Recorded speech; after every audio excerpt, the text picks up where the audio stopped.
Good morning, everyone. We had an appointment at 9 o'clock this morning, and I'm very happy to see that you have kept our appointment. So, welcome, everyone, today. Did you miss me? I missed you.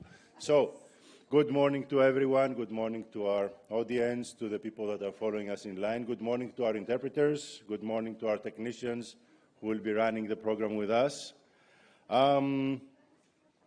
Let me remind you that interpretation is available in 3 languages, so Channel 1 for Spanish, Channel 2 for English, Channel 3 for French. Very importantly for interpretation, please, those that do not have an interpretation kit, make sure you get one at the coffee break, because there will be parts in other languages that you will not be able to follow if English is the only language that you're comfortable with. So at the coffee break, please make sure you do get your interpretation sets.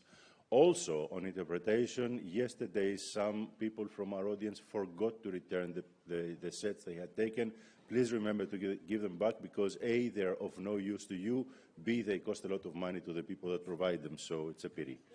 Let me also remind you, in terms of housekeeping, that just like yesterday, unless we agree differently, we will be starting every session exactly at the time we have agreed. You know that I can do it. And also, I know that you can do it, which is the best part. And also, we will be doing this because we have, again, people that are participating online, so we cannot change very much the times of their participation. Just like yesterday, we'll have 2 coffee breaks, one in the morning, one in the afternoon. Again, you have to go up the stairs and cross over to where we had the reception yesterday. And we also have lunch break from 12:30 to 2 o'clock. Because yesterday some people suffered a bit waiting, trying to find a place to sit and everything, what you can do is you take your food that you will buy wherever you prefer to buy your food and go back to the reception area and have your lunch. So this place will be open for you to have your lunch. What else do we have in terms of housekeeping? For speakers, please, we have been requested by interpreters and audience to please speak close to your microphones. Don't hold your microphone far away, just bring it close to your mouth, and don't speak too fast, because our interpreters are sometimes struggling.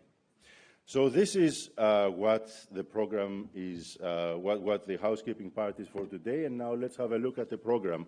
Today we have 4 technical sessions and the closing remarks, and we have some very interesting technical sessions today.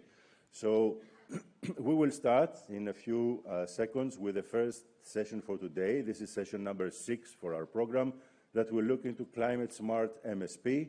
Then we'll have the coffee break and posters exhibition as yesterday. Then we go to session number 7, marine protection and restoration. Then after lunch, we'll come back at exactly 2 o'clock and have the session number 8 on sustainable blue economy. And we will close with the final session number 9 for international MSP initiatives. After this, we will just have some very short closing remarks, and that is the program for the day. It is a very dense day, very technical today, which I think will make it very interesting for everyone. And I want to come back to the disclaimer that I mentioned yesterday. I hope you don't mind that I will have to reread it, because it's a matter of order as well. So the disclaimer says that the designations employed and material presented during this event do not imply the expression of any opinion whatsoever on the part of UNESCO and the European Commission concerning the legal status of any country, territory, city or area, or of its authorities, or concerning the delimitation of its frontiers or boundaries. The ideas and opinions expressed are the speaker's own. They are not necessarily those of UNESCO and of the European Commission, and do not committee organizations. I don't need to explain. We all understand why it is important to have this understanding before we start. So, here we go, starting with session number 6, Climatesmart MSP. This is a session that will look into the issue of climate change and the increasing trend, I would say, or need for MSP to be inclusive on issues related to climate change, to take into consideration what needs to be done and how it needs to be done. And we have a very interesting set of speakers, a very good panel. The speakers in this session will be invited to discuss existing and potential approaches to develop climate-smart marine spatial plans. And for this, we have a fantastic panel for which I will ask you to start uploading in 3 seconds from now that I will start saying the names. So, to assist me with the moderation up here, my co-moderator today is Caterina Frazao Santos. Caterina, please join me here. Thank you. And our rapporteur for this session is Ms. Celia Vasilopoulou from the Hellenic Center for Marine Research. Celia, please join us. And our speakers are Isabel Ramos from IUCN Mozambique office. Thank you, Isabel. We have Tom Woolley from the Department of Housing, Local Government and Heritage from Ireland. Tom, please join us. We have how? This is a good sign normally. Yes. Just be careful with your feet, right? We have Joachim Johansson from the Swedish Agency for Marine and Water Management in Sweden.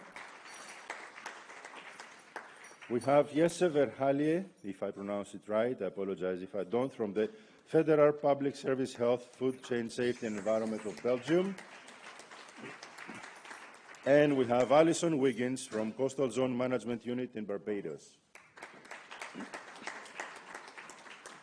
So just like we did yesterday, we will have first the presentations by the speakers, by the members of the panel. They will be invited by my co-moderator, Caterina Frazao Santos, on the podium to deliver their presentations.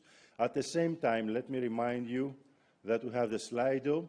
So for those that are not familiar with that, you just go on www.slido.com. It will ask you for a code, and the code is MSP Conference 2022. You can put your questions in there, and after Caterina has completed the panel discussion, I will come back here, and we will take as many questions as we can that have been put up by the audience. So without further ado, Caterina, please take the helm and enjoy the session.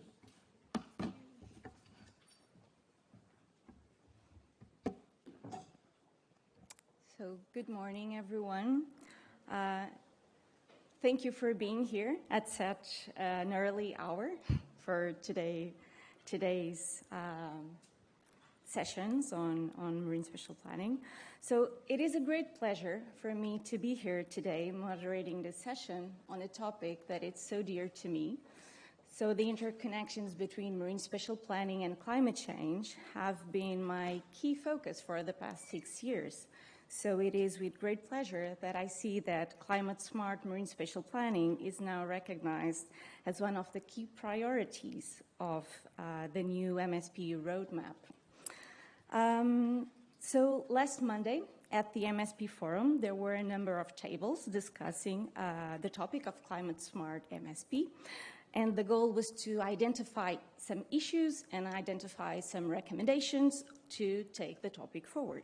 And so questions posed to participants were basically related to how familiar they were with initiatives that included climate change, how familiar they were with the concept of climate-smart MSP, and also what specific measures and actions they thought should be integrated into climate-smart plans.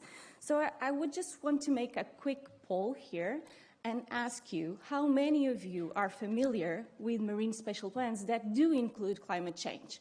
And if you are, I would just ask to raise your hands. Okay, thank you. And how many of you are not familiar with, well, the plans that you know do not include climate change? Okay, I was expecting the other way around. So this multiplicity of views were also present on Monday's discussions. And so key issues that were brought to the table first pertain to the fact that the majority of marine spatial plans do not include climate change in a proper way. This is very related to the lack of climate-related information. So there are limitations here, and this, of course, have consequences to the plans themselves. So in some countries, we don't have the resources to have climate data. On other countries, the problem is that predictions are seen as not with a high level of uncertainty. And so because of that, scenarios and predictions for the future do not integrate climate. Another thing that was pointed out is that climate is highly politicized. So in some countries, there is the non-acceptance of climate change as a reality, and because of that, evidently, planning does not include climate change. And in other countries, while climate change is recognized, there is not the political will to develop climate-smart ocean plans. It's not a priority. A number of plans are not flexible enough, so they don't have the ability to adapt to change. Defining how to support climate adaptation and mitigation actions through MSP was also identified as not being straightforward. And to some people, climate change is much bigger than MSP. It's beyond MSP, and for that reason, it shouldn't be addressed through MSP. So these were points that were discussed and brought to the table. At the same time, for recommendations, the main one and the most discussed one was that we needed resources to really support the development of climate-smart MSP through the collection of good data, sound scientific data. And this data should be used to develop realistic scenarios that incorporate climate change and that can be used to predict alternative futures. For this, we need to raise awareness. We need to raise awareness on the relevance of integrating climate change into MSP, for example, by highlighting the economic costs of not doing so. But we also need to educate MSP stakeholders, and we need to support capacity building. This links to yesterday's session. And to ensure that people are aware of the effects and really understand why they need to incorporate climate change and take action.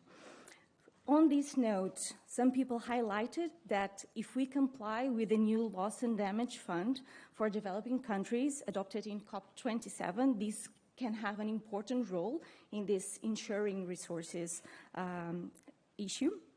We also need to protect more effectively some key areas and ecosystems. For example, climate refuges, so areas that are naturally more protected from climate change, or key ecosystems like seagrass meadows or mangroves that naturally capture and storage carbon. Also, there must be a key focus on the integration between land and sea, because the coastal area will be severely affected by climate effects, and at the same time, it has a big potential to implement and develop nature-based solutions to climate adaptation and mitigation. Also, we need more legislation and policies that really foster this integration of climate change into MSP. We need effective monitoring, and this goes beyond the topic of climate change. And climate change must be at the core of MSP because the ocean plays an important role in climate change adaptation and mitigation, and because MSP can be a vehicle for countries to implement their nationally determined contributions. So, to take the discussion forward, we now have an amazing panel with these great speakers that will share their opinions and perceptions and experiences with climate change and marine spatial planning. And so without no further ado, I would invite Isabel Ramos to the stage to talk to us about ocean and coastal resilience.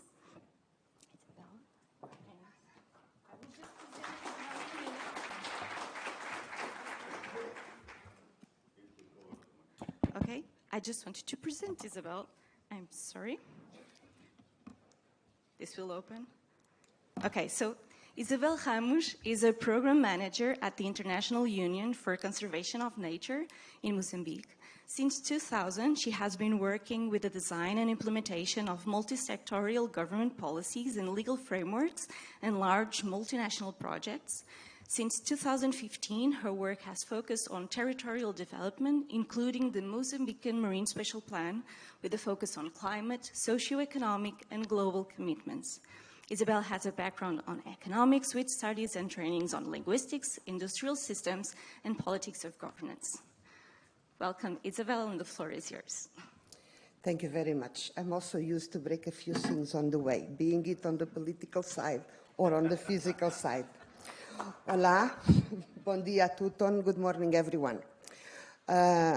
I'm very pleased and honored to be invited here to speak on behalf of the Mozambican MSP, and I will ask Muniz Mungwamba in the room to allow me to thank in our joint behalf the government and IUCN, and also to often refer to we. Muniz was a technical coordinator from the government side. Eventually, because Mozambique is one of the most affected countries in Southern Africa, the Marine Spatial Plan that followed the National Territorial Development Plan was climate sensitive. That's the basis. Climate and population sensitive, because our population growth and dynamics and poverty levels implies that if we want to plan sustainably, these are the first layers. It is important to say also that with the master plan, the National Territorial Development Plan, or PNDT, you can follow their official sites, websites, has been designed with a time frame of 2040 and with a biodiversity, ecosystem services, and resilience. So if we don't want to use the word climate change, that must be mainstreamed, we can use resilience. If an MSP is well done, it obviously has to address resilience, particularly because we are talking about coastal areas. And that's where, in the case of Mozambique, we have most impacts: rising sea levels, cyclones, flooding, erosion, and population dynamics that depend on the natural resources. It is important to say that the vision and the mission explain that. You will excuse me if this slide in particular needs some fine-tuning and doesn't correspond to the exact version that will be officially published, but in between the design and the government approval and the publication, that might be some wording to be fine-tuned, but it's of minor importance. What is very important to reflect here is that the government commitment, the political will to have the best documents and the best challenges addressed was there.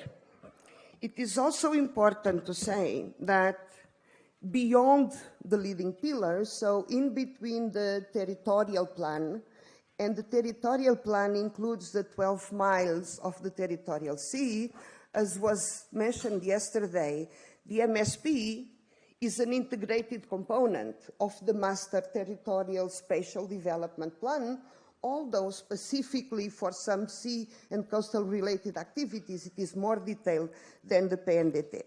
But it is important to say that Mozambique, since 2018, started the development of all these pieces, and that included the fine-tuning and the development of the relative legal framework, being it the policies related specifically to the sea, being it the ones related to biodiversity and resilience.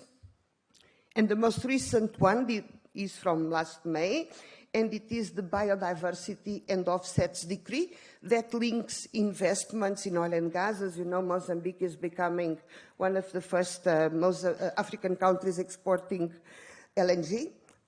So this offsets degree is looking at how restoration, compensation, offsets must be done. But it is very, very important to say here the three things. The government, the politicians' commitment.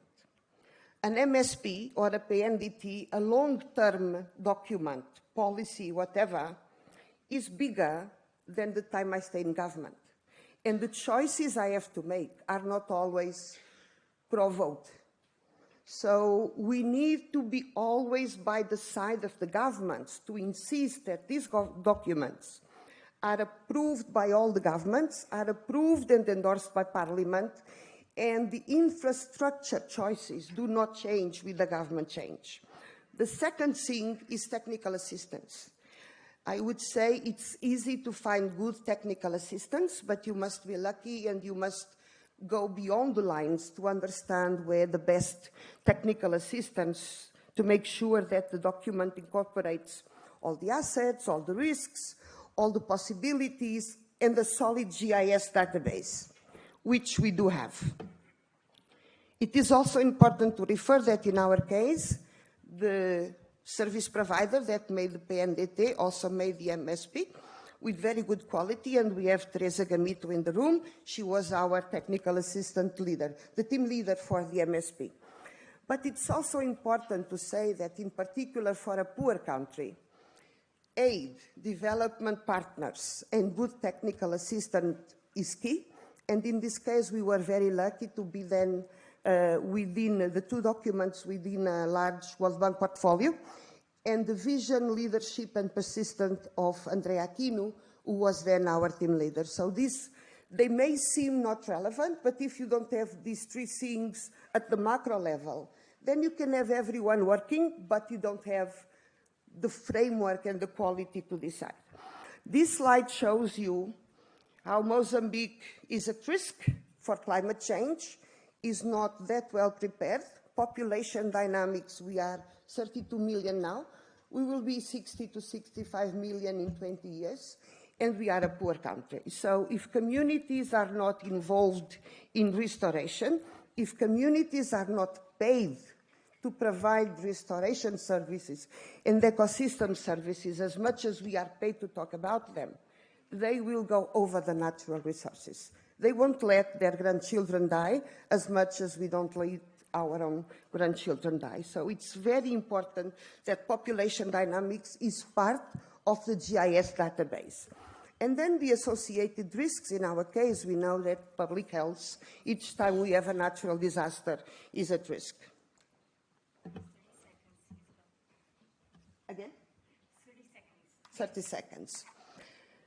From central level to local level, community action and the local action plans. And this is where IUCN is helping. We need to transform the policy into action plans at community level. In our case, we work with mangroves, but we also work with ecosystems assessment to provide better local development plans.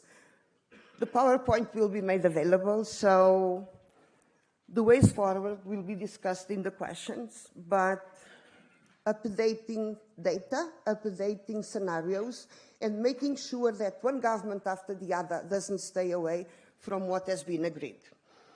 And we thank you for being here. Barcelona is a very big city. De Gaudi a Oriol Boigas nos ha acostumbrado a la mejor combinación de las artes, la arquitectura y el desenvolvimiento sostenible al servicio del crecimiento, el turismo y la mejora de la vida de sus ciudadanos. No haría mejor ciudad para mostrar la importancia de un MSP bien gerido o que mejor son combinado con buena voluntad y buenas habilidades. Gracias por tenernos aquí y te esperemos a todos en Mozambique. Thank you.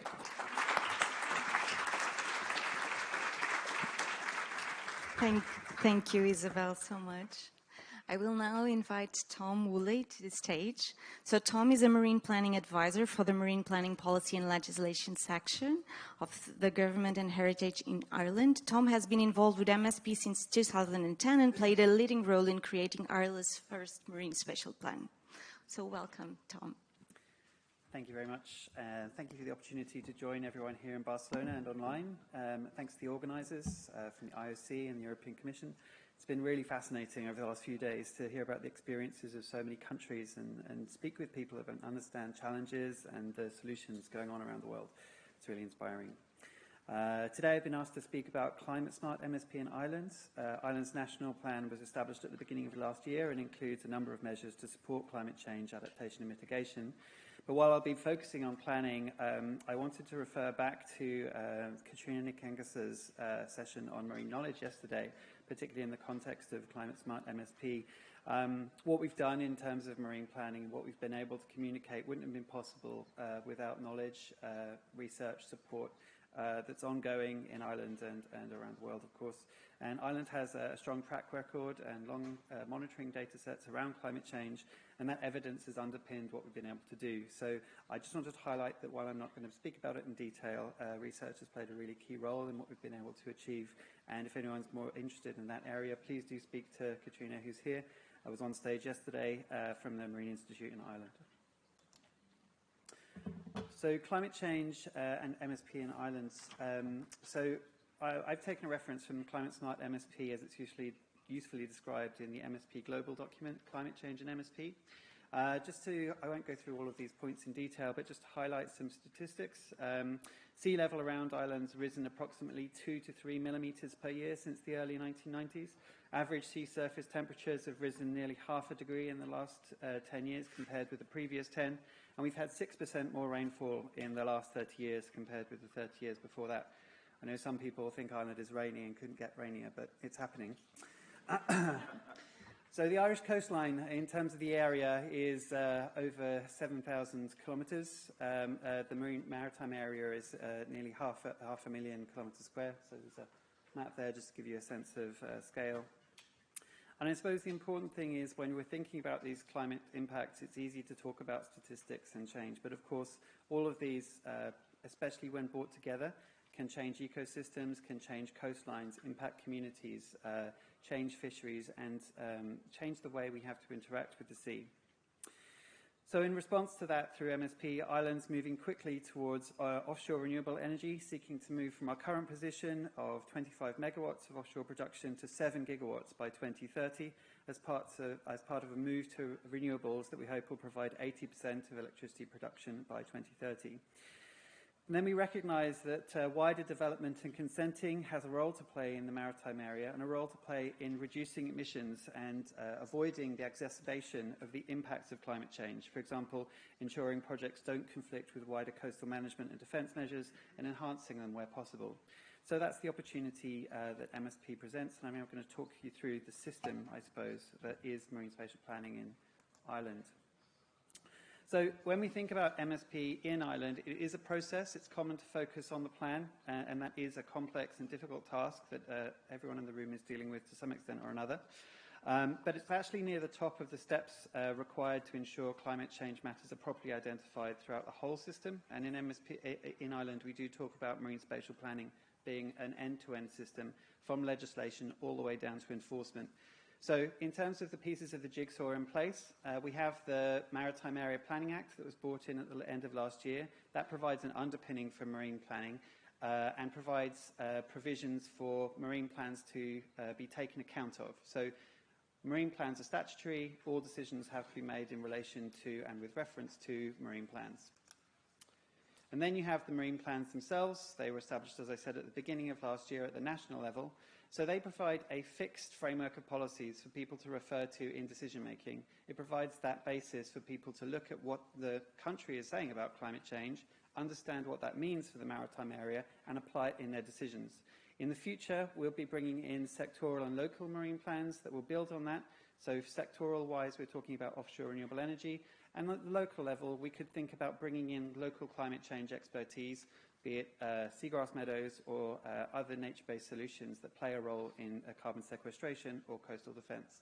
So the new legislation has created an opportunity for that. And the final point on this one is it joins up objectives across government.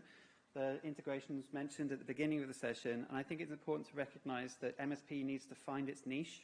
So it's true to say climate change is a cross-government concern, and as part of developing the plan, you have to go and talk to people to figure out what's already happening, what the gaps are, what the part to play is in the maritime area. And we spent a lot of time working on that as we developed the plan. The next level is the consenting part. So you've designed your plan, how is it going to take effect? So the opportunity we see here is that each and every application coming through the consenting system now has climate change policies related to mitigation and adaptation that are considered with reference to each project. Now, each project is different in scale, different location, different timing. And so you need experts in each consenting process to apply their knowledge through the lens of climate change when informing decisions. So we can't, as a country, say every application has to do this step. It wouldn't be appropriate. But you have to empower decision makers to be able to make those decisions. And lastly, to highlight monitoring and enforcement. So are we achieving what we need to achieve? And then there's a feedback loop. Looking back across the whole system, be it plans, consenting, or the monitoring and enforcement steps, we can improve our understanding. By analysing what's happening through the system, we can improve our knowledge. What works? And with that knowledge, we can revise the plan, and we can update or inform consenting. And that might be producing more guidelines or updating systems, those kinds of things.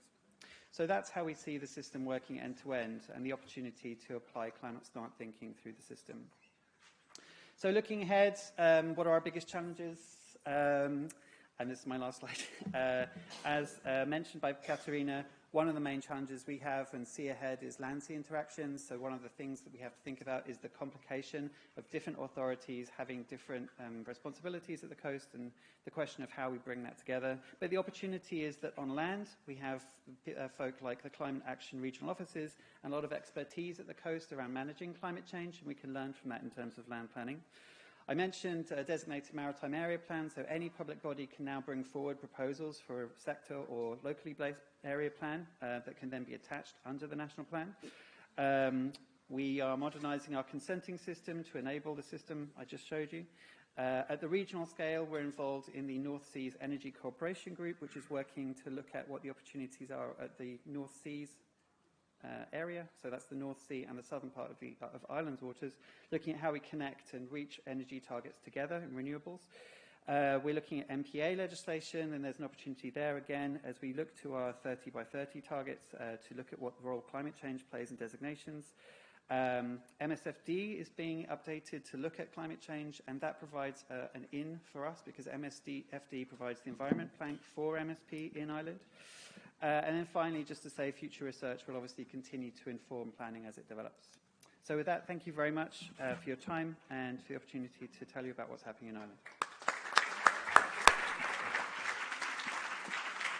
Thank you so much, Tom.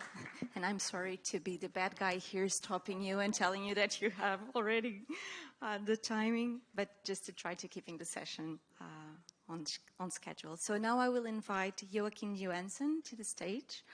Joakim works at the Swedish Agency for Marine and Water Management since 2011. He's coordinator of the program Marine Spatial Planning 2.0, elaborating proposals for the second round of National Maritime Spatial Plans for Sweden. He's co-chair of the joint Helcom Vasab working group on MSP in the Baltic, and also the Swedish national delegate of the EU member states expert group on MSP. Thank you, Joakim. Thank you very much. Well, thank you for the invitation to this conference. Well, our agency, the Swedish Agency for Marine and Water Management, has been around for, well, 11 years, and we've been in many conferences talking about MSP. And this time I'm happy to announce that finally we also got an adoption of our first plans in February. The government adopted the plans based on a proposal from our agency. But in the very same cabinet meeting, they also decided that we should restart the process again and come up with new proposals. So actually we had you can say it's a process that is just continuing. And the reason behind that is, of course, climate change. There's need for electricity in the future, a huge need for electricity, linked to the transformation of the Swedish industry and the transport sector. And that's the reason why we have to redo the work. We're expected to actually add 3 to 4 times more offshore wind areas in our plans. So that's the little task we have ahead of us. Well, this team is on Climatesmart MSP, and I will present our approach for inclusion of climate change aspects in our MSP. And for us, it's about supporting and facilitating resilience, mitigation, and adaptation. And these are words we have heard. We have heard and will hear in many presentations today.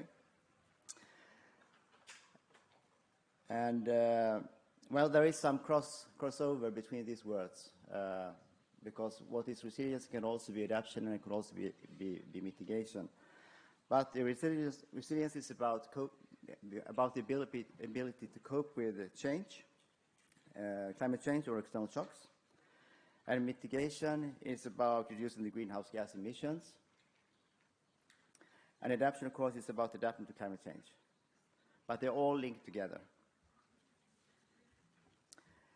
And in our strategy, we want to build resilience by protecting and strengthening biodiversity.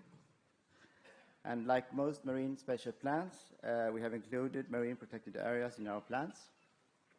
And you can see in this map, they are marked by red.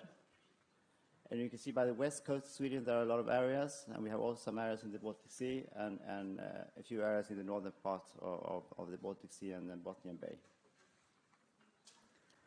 But we actually decided to go beyond the existing system with marine protected areas. And in addition, we added another 38 areas with high nature values. They are marked by yellow in this map. And the idea behind this was to capture more of the green infrastructure needed to support the ecosystems and the ecosystems functioning. We also wanted to highlight for the users of the plants where there are high nature values and to act according to that. Areas that are there but are not yet protected. And this identification of these areas, the yellow areas, was made in a very structured way, using specific criteria and based on already existing information from national or regional level. So new field studies were required. We already had this information when we were looking around. And for these areas, we introduced the concept of particular consideration. That's a planning concept in the Swedish plans, which means that particular consideration should be taken to these values in licensing, municipality planning, because the national plans are guiding the municipality planning, and in marine management in general. So for these areas, we want to signal where extra care should be taken.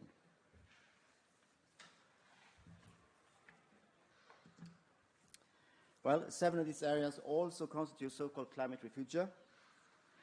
That is areas important for the preservation of certain species over time despite climate change.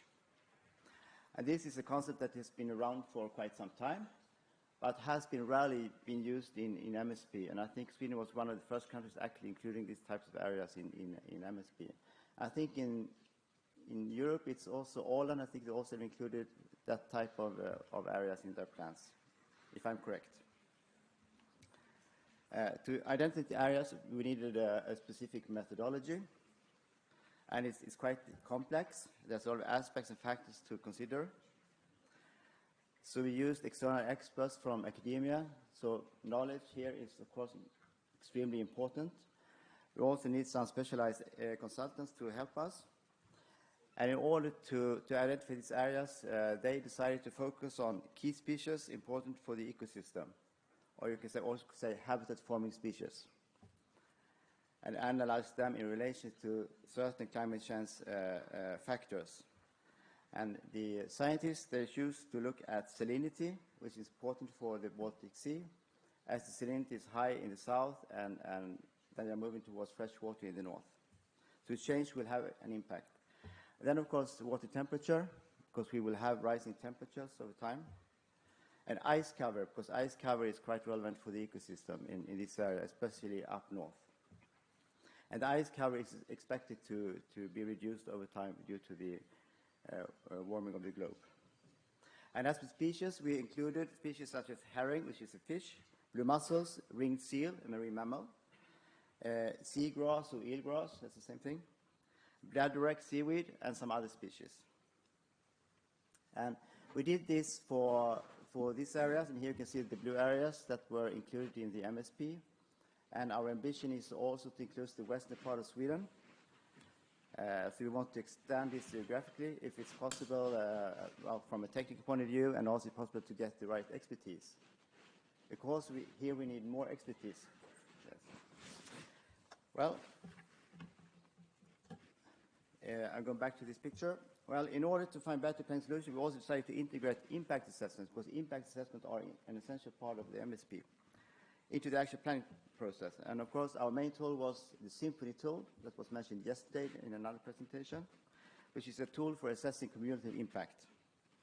But it's also very useful when it comes to assessing planned alternatives in terms of environmental impact. You can test different scenarios, different locations for offshore wind, for example. And Symphony has been developed specifically for marine spatial planning by our agency, but it's based on a method published in 2008. And in our MSP, Symphony contains approximately 80 layers related to physical conditions, ecosystem components, and different types of pressures or stresses. Then, of course, we have mitigation. And we had a lot of mitigation before when Tom presented the Irish MSP. And as I said, we have this new task to identify many more offshore wind areas. We have 14 of them in the current plans that were adopted. And now we have to come up with 3 to 4 times more areas to be presented by the end of 2024. And the planning evidence for that is currently being developed jointly by nine national agencies, all having specific assignments, including ourselves, representing fisheries, nature conservation, shipping, defense, cultural heritage, and so on. And it's really good that this time we have this kind of joint effort, because it's really complex looking at the conflicts, and the conflict matrix is really difficult to handle this time. And then, of course, finally, we have adaptation. And adaptation in our plan is mainly linked to sand extraction. So there are 4 areas for sand extraction, and that's for beach replenishment. Thank you. Thank you so much, Joachim. I will now invite Jess Verhaal. I'm sorry if I'm mispronouncing. Jessie has been working for the Belgian Marine Environment Service since 2016. After receiving a Master of Law and an Advanced Master in Maritime and Transport Law, he's responsible on the administrative level for the adoption of the Belgian Marine Spatial Plan and its follow-up. And besides his work on MSP, he also wrote the new Belgian Marine Environmental Act this year, in 2022, a new law that provides a legal framework for the organization of MSP and the protection of the marine environment. Jesse, the floor is yours. Thank you. Thank you for the organization of this event, and thank you for asking me as speaker on the subject of how to solve climate change in less than 5 minutes. But no, I think I can say some things. We all know climate change is a major societal challenge. Don't think I have to explain this in further detail. But so MSP can play a role in both maximizing the potential of the ocean, but also protecting its natural function. The sea is a major carbon storage site, and if we don't protect that, all the other things we're doing will be not relevant anymore. So how can we maximize the potential? It can be green energy, it can be sustainable food, it can be green shipping, and the model shift from land-based transport to more environmental, sustainable transport. And the protection, we can protect the carbon storage function of the sea, but it's also important to look at coastal protection.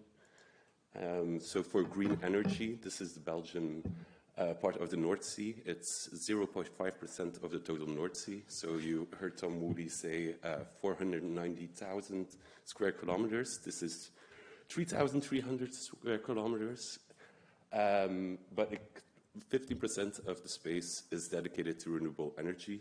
This is about so the zone on the right is already built. That provides 10% of the total Belgian energy consumption. And with the new zones in the second MSP, that will go to 25% of the total energy consumption. So if you think about 0.5% of the North Sea can provide 25% of the energy consumption of a country like Belgium, you can see there's a lot of potential. But of course, we had to make compromises in such a small space. So you see the ferry bank on the left, that's located within Natura 2000 zones, which is not great, of course. But for that, we gathered both the NGOs, the industry, the scientists, and the policymakers. And we asked the question, what don't we know yet to build these energy sources in the most sustainable way? And then there were 25 things we didn't know, and that had to be investigated. So we did 25 additional studies to make sure that these renewable energy sources are built in the most sustainable way while protecting the natural biodiversity. Maybe also a bit on coastal protection.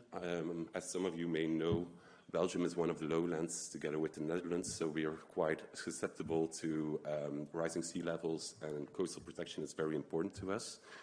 And as some of you also may know, Belgium is always a complicated country.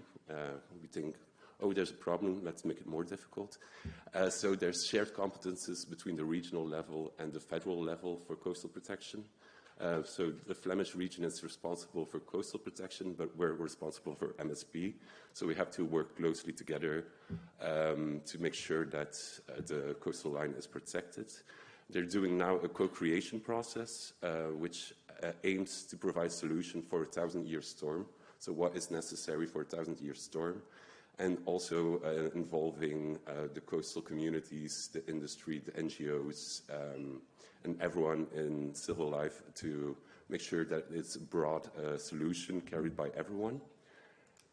So sustainable foods. I chose this as an example because in Belgium, commercial aquaculture is not yet done.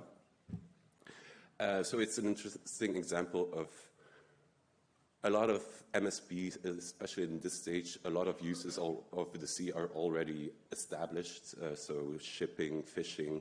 But if you have a new activity, you can really think about of which way do we want to execute this new activity. So for aquaculture, it can help to make our foods more sustainable, especially in Belgium, where agriculture is quite reliant on water and other supplies. So we designated the renewable energy zones also as zones for aquaculture, but they're quite far away. So we made 5 additional zones closer to the coast for more small developments. And we decided that only aquaculture that lowers eutrophication can be developed within the Belgian part of the North Sea. There's now one project on a commercial level growing seaweed and mussels, and it's in a zone where it has to be less bottom impact than 0.1% of the total zone. So it's also thinking of which conditions do you put in place to make sure that you don't add to climate change, you don't add to the already endangered natural protection of the area, but you really try to put in the right conditions to both maximize the potential and to protect what is already there. Okay, so we also have the protection part. 36% of the Belgian North Sea is designated as an MPA. I already said about coastal defense, but it's also then from our part as the federal level, we make sure that nothing in the closest part of the coastal line inhibits the coastal protection function and ensures that the Flemish competence authorities can do their jobs as well as that we can do our job. I'll close by that, and thank you for your attention. Thank you so much, Jesse.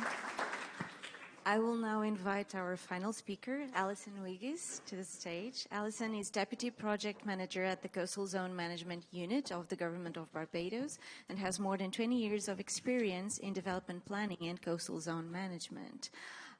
She was the team leader for the finalization of the Barbados Integrated Coastal Zone Management Plan 2021-2031 that was approved last year. Alison, the floor is yours. Thank you very much. It's a pleasure to be here to give you a perspective from the small island developing states.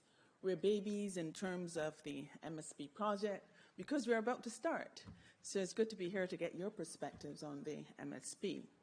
Let me put things in context for Barbados.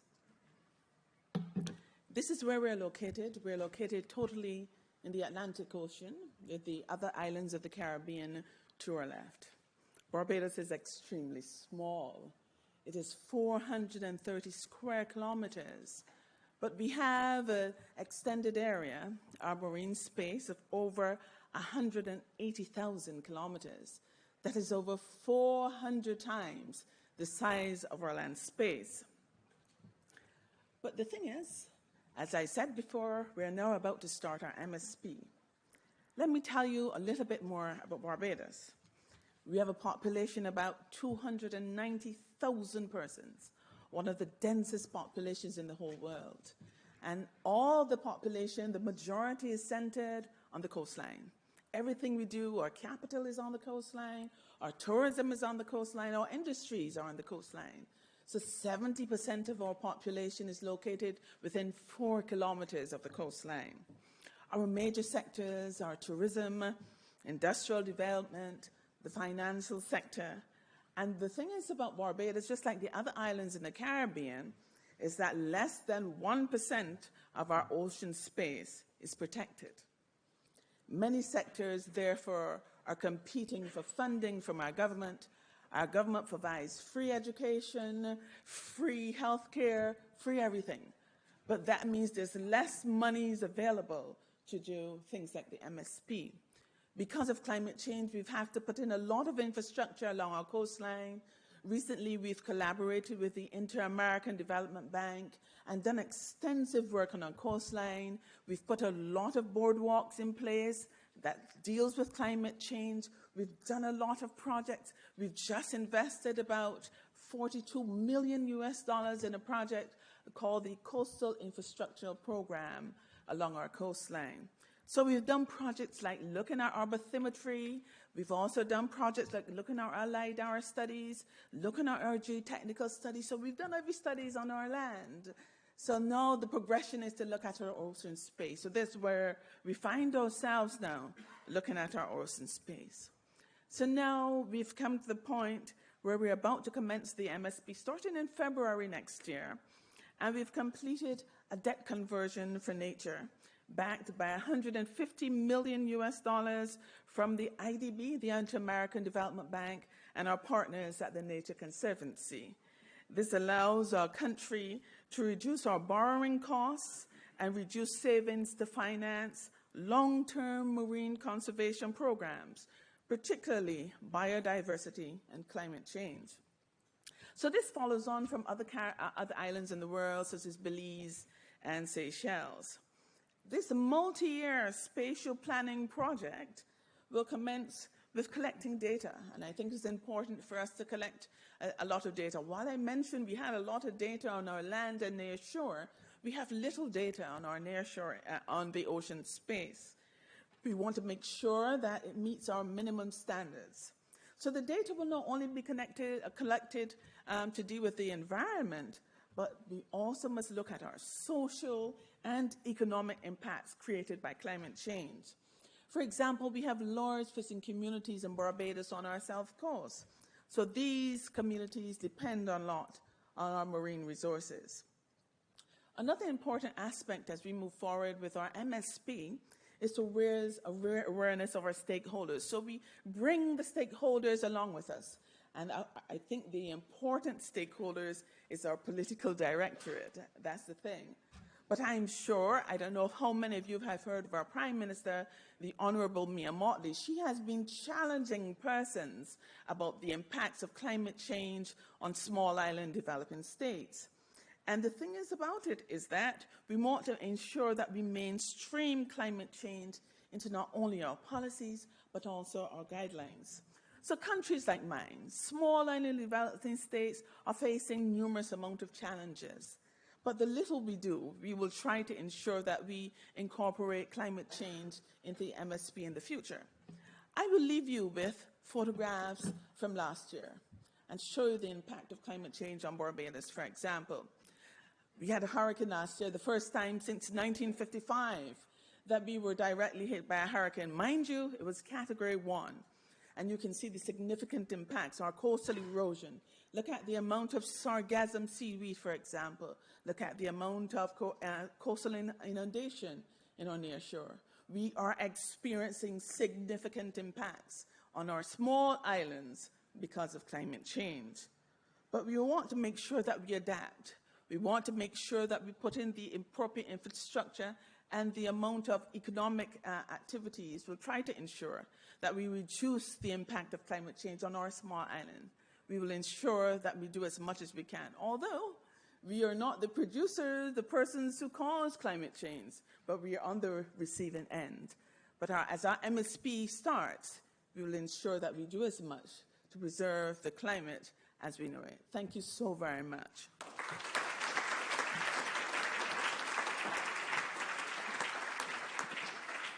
Thank you so much, Alison, for such an inspiring presentation.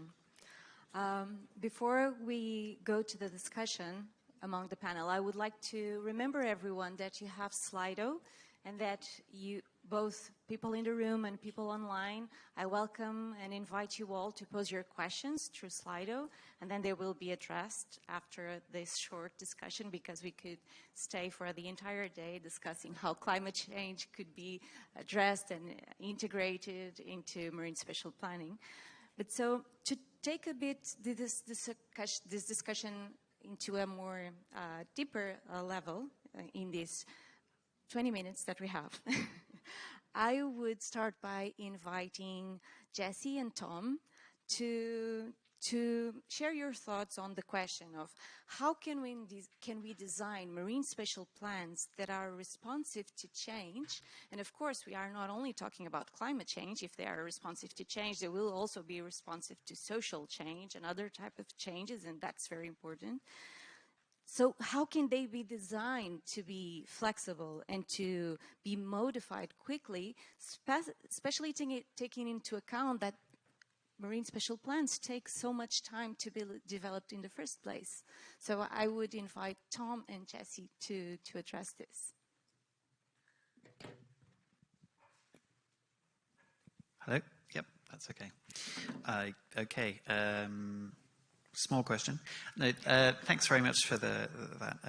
So I suppose something I didn't have a chance to speak about a lot in my presentation, but it is there in the slides, is I spoke about marine planning provide a fixed framework of policies for people to refer to. And I think that's important to provide certainty. It takes a lot of energy and effort, as you say, in MSP to get political consensus, to get the consensus of communities, to get people to come along with you on the journey of producing a plan. So it does take a lot of effort. And so you do need to provide stability at the end of that, because people want to see that that discussion has had a definite effect and provides information that will help solve problems. But as you say, the world moves on. As soon as a plan is published, it's out of date. So the way that we've tackled that challenge in Ireland, or one of the components that we've used to tackle that, is while we have a fixed policy set, you'll find that all the maps in the plan refer to an online tool called marineplan.ie. And by doing that, while we have a fixed statutory policy set, we can also continually update our data on the planning tool. And that enables decision makers, applicants, the public to see what's happening in their area, and that's kept up to date. So the spatial reference for the marine plan is kept available with the best available information, but you still have the certainty of plans. And then I'd refer back to the process I put forward. There's a lot of opportunities in the process, not just in the plan-making process, but in the decision-making processes, to update how people think about climate change and how people integrate thoughts about climate change in how they make decisions. I'll stop there and let Jesse come in. Thanks. Thank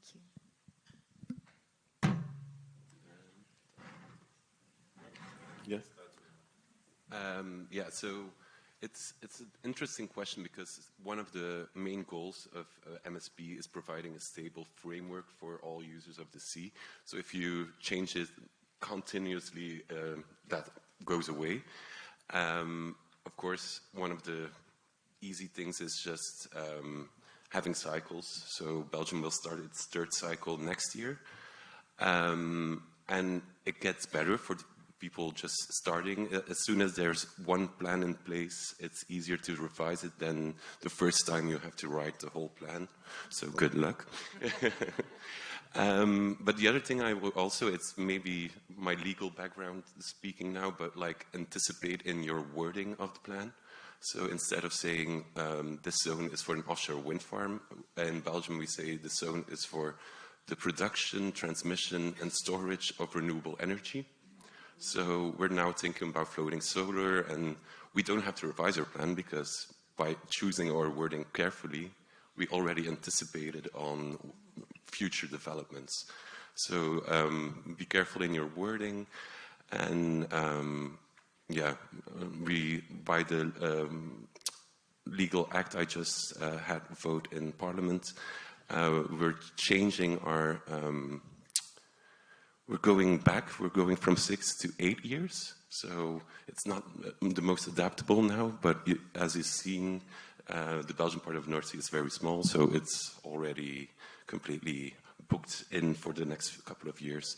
But yeah, just be careful in your wording and think about the revision. Thank you so much. I found it very interesting that both of you addressed this key issue about finding the balance between certainty for the users and the investors and the flexibility to adapt to change. And this has been one of the key questions, not only for MSP, but in general for ocean management. How do we reach this balance? And this feeds really well into the next question that I will pose to Isabel and invite her to share her thoughts with us. And of course, you can make reference to country-based examples if you would like to. And it is, in your opinion, what is preventing climate change from being effectively integrated into existing and new marine spatial plans? Because indeed, the majority of plans disregard this challenge so far, has been disregarding. When they do address it, they normally address it in a very broad way.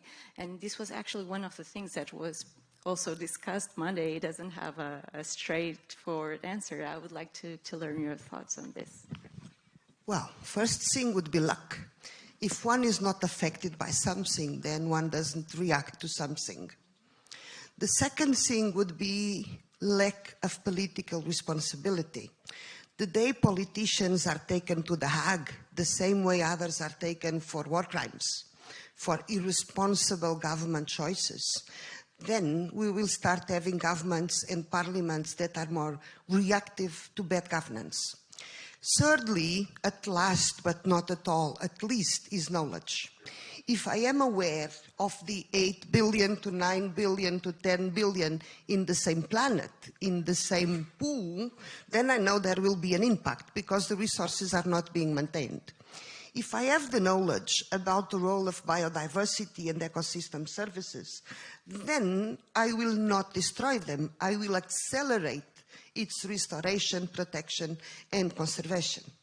If I have the knowledge, I know that with GIS, with meteorological information, with population data, I can make scenarios, and in our case, our MSP shows us where the disgrace will be.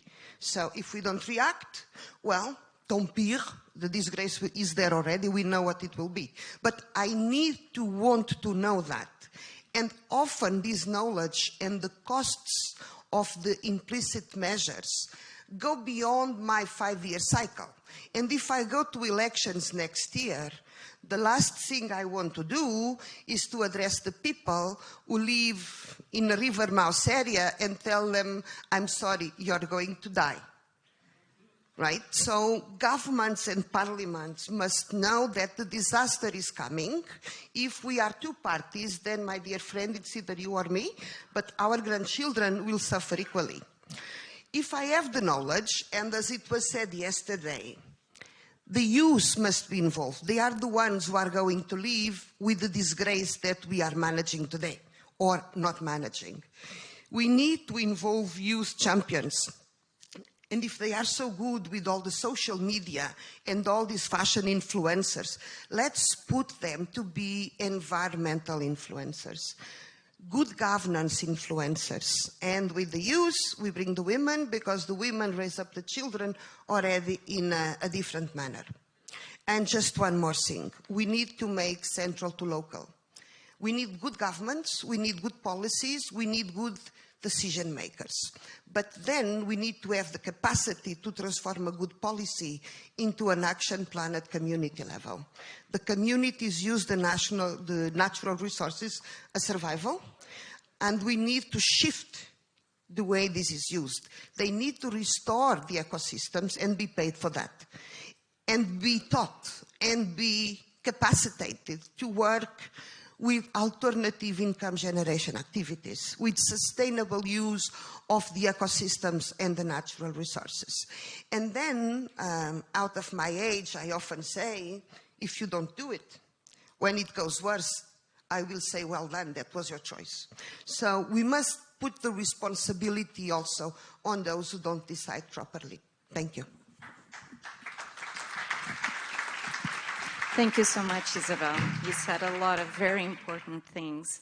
And the thing that I that stayed on my mind was really this need to raise awareness on the consequences, raise awareness on the consequences of non-action, of the decisions that we make today, and to build capacity on the stakeholders, from the local stakeholders to the people that make the decisions. And once again, this really connects to all the discussions from yesterday about the need for knowledge and the need for capacity building. And this seems to be something that is cross-cutting to MSP and that will only be exacerbated with climate change. So thank you so much for pointing this out. Finally, a last question before moving to the questions from participants and the audience. I would like to invite Alison and Joaquin to share your thoughts about, and taking into account everything that has been discussed and presented, what would be your best advice on moving forward to development of climate-smart marine spatial planning? For us, though, I think it is capacity development. Certainly, we don't have the capacity in small island developing states to do the work, to do MSPs. So we've been promised by our partners, our international partners, the Inter-American Development Bank and the Nature Conservancy, to hold our hands along the way. And forums like this, they're good for people like me who can see the progress of the MSPs over the years. So for us, capacity development is our major, setback. But we are trying. We're going to try and we're going to do our best. Thank you. Thank you, Alison. Joaquin? Okay. Well, it's a big question because we've heard a lot of recommendations during these days. But now it's about climate change. So I would say that we really need to see the full potential of MSP in the climate change work, because it's on the agenda here today and it's being discussed, and there are people here that have been working with it for a long time. But actually, if you look into the plans that are around today, they are still lacking. At least they do not communicate climate change so much. There are elements, but that's not framed as climate change. So I think there are still a lot of things to be done, and I think we need to be creative and very explorative. In order to be that, we need even more knowledge and science, and not only science linked to climate refugee or restoration or blue carbon sequestration, but also social science. As one, at least in Europe, one important topic is the offshore wind. And there you will need social science, because here we will see, as administrators, that politics and administration will meet people on the shore complaining about the offshore wind. So there's a lot of things to be done, I think. We are not done yet, and I think there is something, it's important to start early and not to wait until there are methods in place, because this is explorative. It's like that we started to work with the climate refugee. Well, it was a concept already, but it had not been used in a kind of planning context. And even though sometimes the knowledge is vague, we decided to move forward and actually try to explore and try to find new information with existing data, not making any big project, but actually using existing information. I think that would be an advice to actually, get things done, even though you don't have the complete data sets behind you. Thank you. Thank you, Joaquin. I also would highlight the point that you made about the need for social science, which was also discussed in previous days, and that we have to change this perception about scientific knowledge that tends to be limited to life sciences, and it doesn't make sense. So social sciences and local knowledge, indigenous knowledge, this is key to support the development of equitable and sustainable marine spatial plans, especially in this changing ocean that we have. Thank you so much to everyone for your thoughts and your discussion and your ideas. And I would give word to now to Spatial to talk about the Slido and the questions from our audience. Thank you very much, Katerina. First of all, congratulations to all of you. I think it was a very, very interesting discussion so far, and it's about to become even more interesting with the questions that we have on Slido. It was definitely worth a glass, Isabel. Definitely worth a glass. So we have quite a lot of interesting questions, and I will start with one that I found. It's actually the one on top that you see on the screen. I find it interesting in terms of semantics because it connects all across the Atlantic Sea, and it's addressed to Alison and Tom, saying that the Gulf Stream and the weakening of the Gulf Stream due to climate change ties both places in terms of geography and the effects of climate change. Are you already cooperating on getting a better understanding? I think it's a more generic question. It doesn't only affect the two of you, but because you're sitting at the two ends, let's say, of the stream, maybe you would like to, maybe Alison, you want to go first? This forum certainly provides us an opportunity now for us to collaborate. My Prime Minister was recently in a discussion with Ireland about technical cooperation. So this is a good time for Tom and I to talk about collaborating in the future. Thank you. Yeah, I mean, just to add to that, I entirely agree. I think, as I mentioned earlier, Ireland's got a long track record of monitoring this effect that's happening. I have made a note already, Alison, to introduce you to Katrina, because her organisation is administering that support that you mentioned there. So I think there is a lot to be said in terms of join up.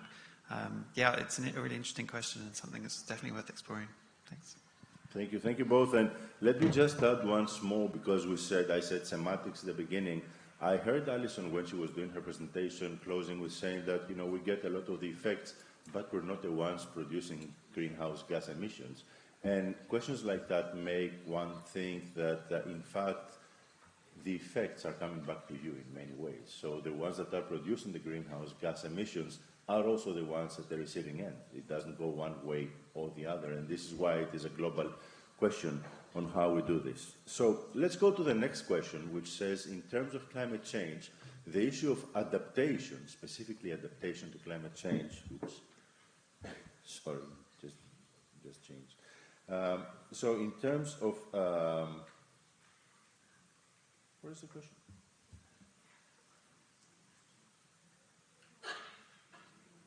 Sorry, we just lost the questions here. So, I do remember what he was saying, that in terms of adaptation, specifically adaptation to climate change, it is very important to incorporate that in MSP. And whether you have some specific guidelines or ways that you should approach. There was another question that I connect to this that says, when you talk climate change, which are the sectors that you would like to take into account from the broad span of the blue economy, for example, like, I don't know, shipping, mining, energy, fisheries, aquaculture, what have you, which are the ones that you would really put priority? How do you include them in the process of incorporating adaptation, climate adaptation to MSP? That's a very broad question. That's why I'm looking at all of you. Yes. Yes, I only have, it's really tricky. And as with fisheries, for example, we know that there will be changes in the spatial distribution of fish and hence also fisheries. At the same time, we are based our planning of fisheries on historic data. So this will be an important issue for the coming years to actually see how can we prepare for the changed fisheries. That's really tricky because there's so much we don't know about that. And for shipping, well, in our seas, it has not been that big issue, but I know that in the North Sea, there might be changes of shipping as there will be new shipping routes due to the reduced ice cover. So there will be changes. So, but I think this is a typical area where we need to think more and have better methodology. But so far, we have only been looking back and not forward. So, thank you. Thank you. Who would like to speak, please? So for Mozambique, it's definitely different from Sweden. If we look at our exclusive economic zone and all the shipping that goes on there, we don't have control.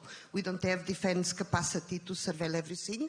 So definitely we would need cooperation, collaboration, and the development programs and the development partners to support the surveillance of this area. If we look at coastal areas, at coastal communities, definitely that is the priority for the coastal shore because of the number of people, the growing number of people, dynamics, the uses of fisheries, of mangroves, etc. So livelihoods, agriculture, fisheries, survival methodologies for these people aligned with the accelerated restoration is important. And it is also important to go from country to regional to global, because as you said, our rising sea levels are due to the increased heat levels, which are not caused by us. The emissions are not caused by us. So there must be a global execution, action platform where the mitigation is paid eventually not in financial terms, but in assets. If we call the Netherlands or Japan, they will be able to, in 2 years, transform the resilience of our coastal line with a combination of grey-green infrastructure. So these plans must be put in place for a greater global peace and stability. Thank you. Thank you very much, Isabel. Does anyone want to take up this issue? Yes, please. Just maybe going on with Isabel's going global, I do think that there's also a challenge for MSP practitioners in this room. Belgium is a big proponent of the biodiversity beyond national jurisdiction, and I think MSP authorities can play a big role in deciding where those biodiversity will be most valuable and applying principles from MSP to also areas beyond national jurisdiction. It's not really on the question, but... Well, but it is on the next question. So okay. Your foresight capacity is amazing. So there is a question that was saying, and you mentioned about the coastline in Belgium. Actually, I was very interested to see how much work and effort you're doing on the coastline of Belgium, which is 68 kilometers or something. My country has 16,000 kilometers, and we don't have an MSP, I'm sorry to say, in Greece yet. But I was very impressed on how you described the process. And the question is not only for Belgium or Greece, but yesterday we had a panel about transboundary collaboration. And the issue of including the climate change considerations is definitely a case of transboundary collaboration. So how would one, be it Belgium or anyone from the members of the panel, consider this as an opportunity or a need or a risk for including climate change consideration in MSP in terms of transboundary collaboration? Yeah. Yeah, no, I think it's a very fair point. I mean, it's 68 kilometers, very, very well. But we have to work with our neighbors in France. We have to work with our neighbors in the Netherlands. One of the scenarios they developed were building islands to protect the coastal line, which makes no sense if there's no island in the Netherlands or in France. So it really has to be looked at in a broader way with the neighboring countries, sharing investments and making sure it's a thought out, broader solution for all the neighboring countries. Yes. We have an experience with transfrontier conservation areas and with the transfrontier river basin. So these mechanisms can be applied. The content changes, but the mechanism may be the same. But we are, in fact, on the way to approve 2 transfrontier seascapes, one in the south of Mozambique that links Mozambique and South Africa, the Maputo National Park in Ponta do Ouro to Isimangaliso, and one in the north, the Pemba Seascape from Mozambique and the Pemba Tanga Seascape from Tanzania.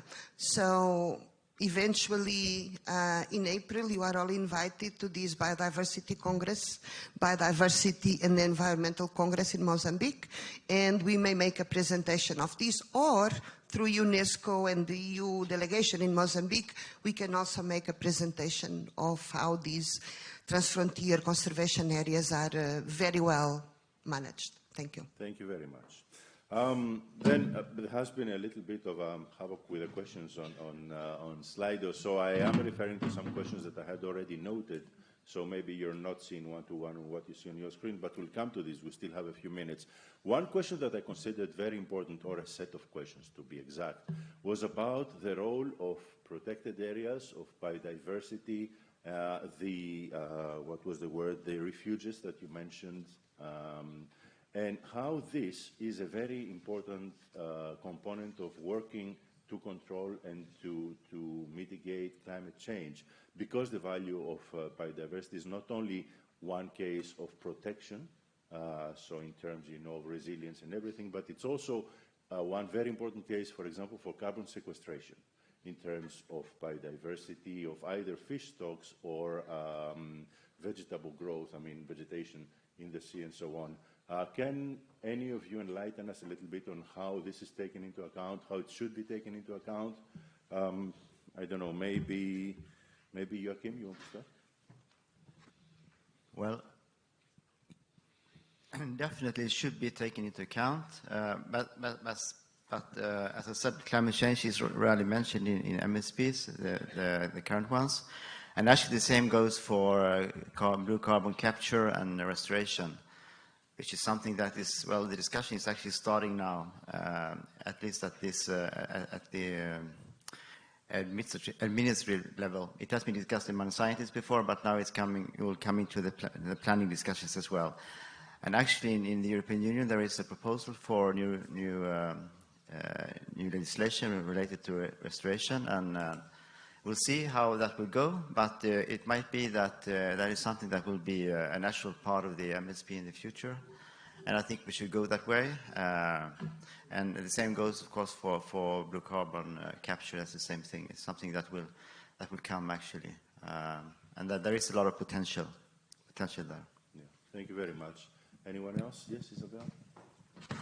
We have a different number of conservation areas in the MSP, defining how they can be used, but we need to consider that when we have a seascape or a full protected area, a seascape area, the coastal communities must have alternative income, right?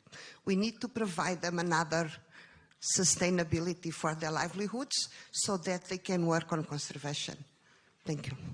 Thank you very much. I'm very glad that you mentioned this, because I wanted, if I can advertise a bit, the work that our own institute is doing. We did a study last year in collaboration with the regional government of Madeira and Forum Oceano in Portugal. And the question was how we can assign socioeconomic values to a protected area which is out in the ocean. It's called the Selvagens Islands, part of Portugal. Amazing. It's like, I call them the Galapagos of the Atlantic.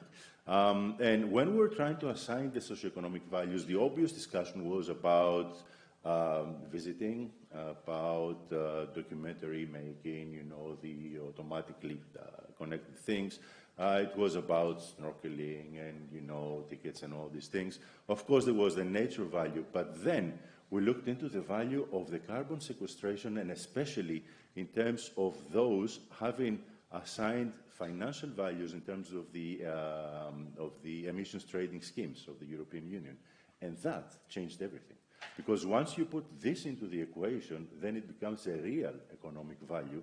And the economic value of having a protected area because of the seagrasses, because of the biomass, because of everything that it has, it actually went through the roof. It was amazing.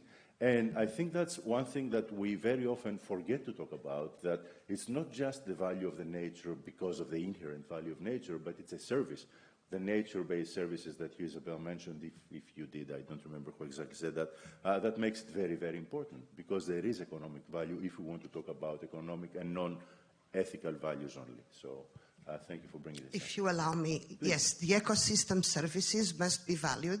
The capacity for carbon sequestration, so blue carbon credits, must be considered, but we must look also in the long run and don't allow ourselves to become the stalkers of others' carbon, right? And then we are rich because we are swimming in a pool of carbon. Yeah, exactly. Well, we're not only swimming in a pool of carbon, but one more thing that we saw in terms of ecosystem values is that because this is a very strictly protected area, what we found was that in the Selvagens Islands, we had a very good indicator of what is happening with microplastics, because nothing can approach the island. There is a protection zone of 100 miles or something, and still the quantity of microplastics that were monitored is amazing. It's scary. Yes, please, Celia. I'm not sure. Is it working? Oh, Yes. okay, great. Okay, I know that my time is coming. So maybe I can start from now, just making a comment to what you said, Spiros. And I really value marine protected areas as well. And of course, you know, their contribution to carbon sequestration, if that is the case, the designation of an MPA. But, you know, to complicate things a little more, and coming back to our Mediterranean, well, we do have some alien species that are invading Mediterranean, and some of which really invading species, some Siganide, for example, are sea grazers. Unfortunately, although we may establish these kinds of zones, you know, like green corridors and whatever, and we feel that we, okay, try to do something, you know, to mitigate climate change or even adapt climate change. The nature itself, due to interventions, human interventions, like the Suez Canal, for example, actually, you know, pays a toll, another toll, because those MPAs are going to have a deteriorated status. And it's not going to be actually our fault now, but it used to be our fault a few years, you know, back. So unfortunately, you know, also other areas like, let's say, MPAs, also in Greece, and I'm sure you know that all the Mediterranean, actually there's a lighthouse on plastic pollution and stuff like that. Unfortunately, our system is flooded with plastic. And of course, MPAs are also, you know, part of it. We can go to the Alonissos MPA, that is the biggest MPA, and of course there are plastics there as well, and you know, abandoned fishing gears, so on and so forth. So of course, MPAs are an excellent tool, but there are all sorts of complications along with that. So we need to consider those as well. Thank you very much, Celia. Two very important points you raised here. One is the invasive species, and this is very much connected to climate change. The other is plastics and microplastics. Just to wake up everybody a little bit, there was a study done by a university in the UK, I don't remember which, and they collected dead cetaceans, and they made analysis on the tissue of the dead animals. Who here believes that the percentage of plastic found in the samples was below 50%? Can I see some hands? Less than 50%? Who believes it was less than 80%? Who believes it was 100%? It was 100%. Every tissue analyzed had microplastics in it. So, final question, and then we go to the rapporteur. And I ask this final question not only because it is interesting, but it's also very interesting where it comes from.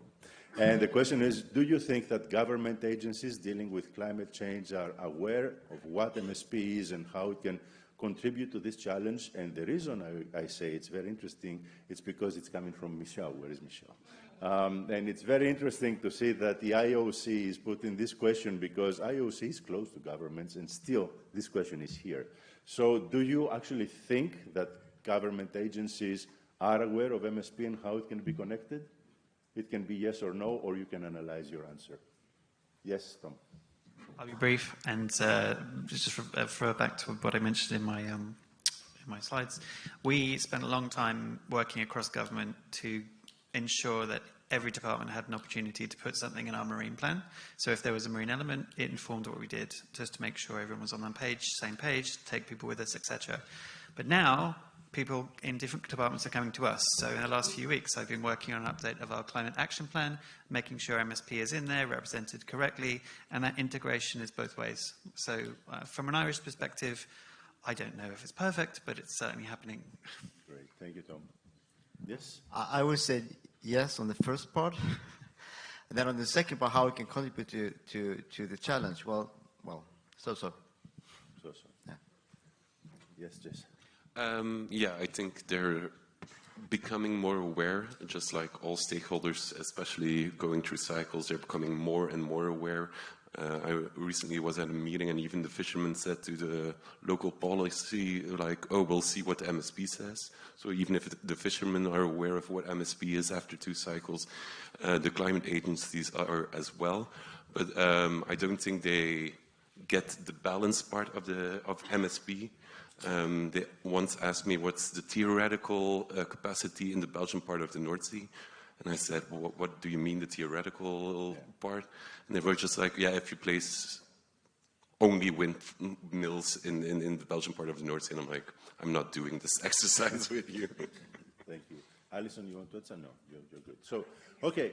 I can say what we plan to do is do a good public awareness campaign when we are about to start at our MSP to make sure that all sectors of our government or private sectors, all of our stakeholders are informed about the MSP and the importance of it with climate change and the survival of our country, in the future.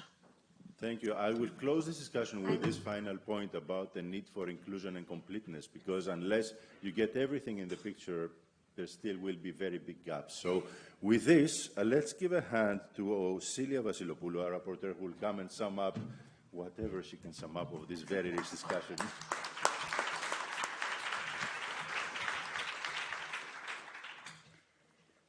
Thank you, Spiros, and I'd like to thank the organizers for giving me the chance to be at this very interesting event. I think it's quite challenging, trying to, sum up all and distill some ideas of the inspiring talks that we heard in this session. I'll try not to, say once again some of the interesting points that I think are already written down. Let me first of all say that I was really, I took from more or less the presentations the word coastal resilience. It shows actually the concerns that we all have, for our coasts in the different areas of the world. Because, of course, the coastal line is quite important. I mean, all sorts of societal, let's say, activities take place there. Lots of communities actually make their living in the coastal zone, so it's really a very important area. And although we have some very good examples from Europe, from the northern part of Europe, where MSP is quite advanced, when we come to our area, and as it was pointed out yesterday, unfortunately, we're, let's say, that not so good students in the bloc, in the Mediterranean and the Black Sea, we have a lot to learn from actually good paradigms from other areas of the world. Issues related to political will, for me, are really, really crucial. And as Isabel stated really very clearly, it's not about, and other people as well, it's not about, governments and these 4 or 5 years, actually, they have the authority. There are some issues that are quite pressing and should run across governments, and definitely climate change and other kinds of important societal challenges should be those key issues. This top-down, bottom-up approach, actually looking at coastal communities, I think that this is quite important as well. Engaging local communities should be a key issue. And of course, all this relates to creating awareness, but actually also building trust. Building trust with local communities is quite important. I mean, I've been working many, many years with fishers, and, well, as scientists, you go there, you discuss with them, they tell you their problems, you can discuss some options, but then, when this is not uptaken by the administrators and the governments, and you go back a few years later, they really do not want to collaborate. because, you know, they feel that they're not heard. This is a key issue, and I think that everybody, at least in states like mine, which are really very much, the administration takes place at, let's say, a national level, and few things take place at the local level. This is something that needs definitely to be enhanced. What I would like to stress is, of course, the issue about data.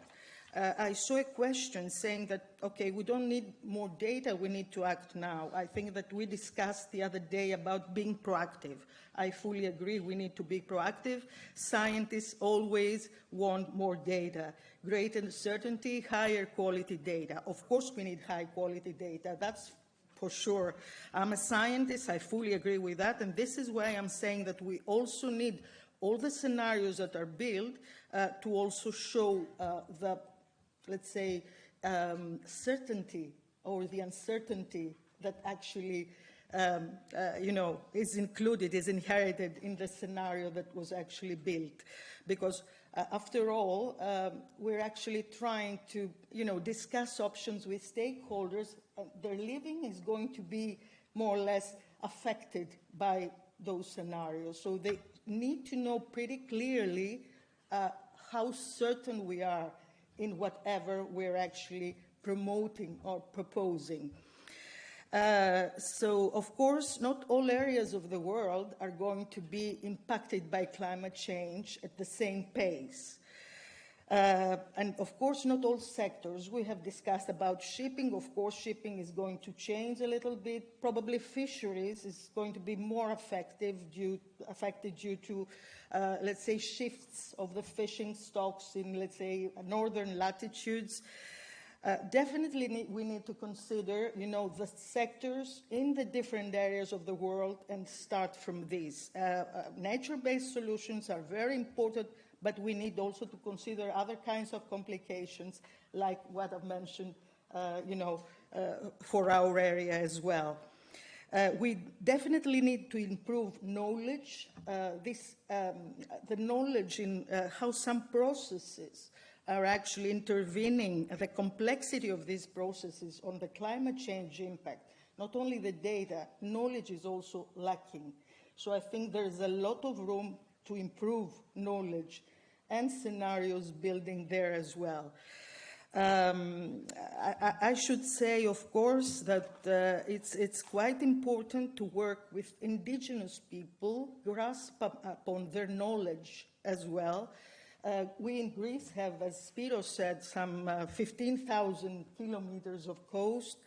Lots of different kinds, let's say, of cultures of people in some remote islands have no other alternatives from actually being involved with fishing activities, for example. We're talking about small-scale fishers, and these people are actually people whose well-being is going to be affected even more by climate change. So this is another very good opportunity to actually tackle societal challenges related also to climate change.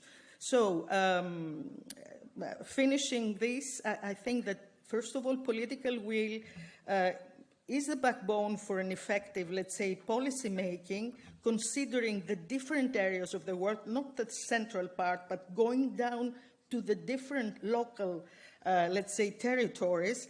And this, if this is actually there, political will is there, then the actions can be implemented and supported this quadruple helix collaboration that will enable the identification of the most relevant planning options at meaningful scales, which is also quite important, and actually end up with implementing effectively national determined contributions for the different countries. Thanks.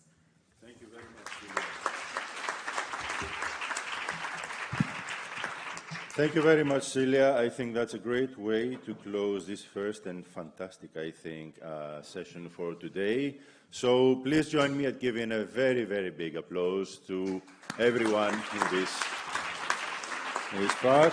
Now we will break for coffee. We will be back here at 11 o'clock precisely, and please try to be back 11 because we have remote speakers. participating. We will talk about marine protection and restoration in the next session. And please remember to take your interpretation headphones. Thank you. See you at 11.